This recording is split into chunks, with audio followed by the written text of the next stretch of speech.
Estrategias para mejorar una ganadería doble propósito. Las mejoras a una ganadería doble propósito deben realizarse de forma paulatina. El primer paso es realizar un buen diagnóstico de la finca. Esto nos permitirá poder determinar los aspectos del sistema productivo. Acciones a realizar. Debemos identificar los animales. Debemos crear y dividir potreros. Llevar registros de eventos productivos. Implementar pastos mejorados. Revisión ginecológica del hato ganadero. Programación para conservación de pastos. Realizar un plan sanitario. Debemos descartar los animales no productivos. Realizar un plan de programa reproductivo. Realizar un plan genético y plan integral de mejoramiento genético. En ganadería doble propósito, las características a considerar deben ser de alta importancia económica.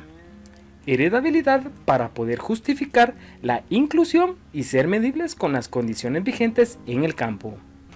Debemos cuantificar efectos no genéticos que afectan las características para poder comparar los animales que produjeron en condiciones diferentes y poder estimar el valor genético de manera más precisa.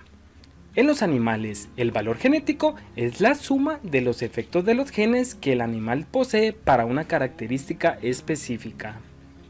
Hay que recordar que a la descendencia el individuo transmite solo el 50% de su valor genético, que es el valor aditivo.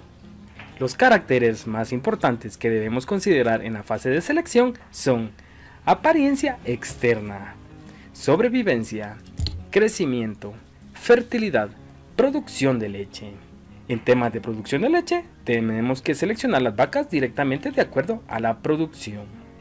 A los toros por medio de hijas, madre o hermanas. En temas de fertilidad, seleccionar las vacas por intervalo de partos, número de servicios por concepción. A los toros por la fertilidad de las hijas, el líbido y la calidad genética.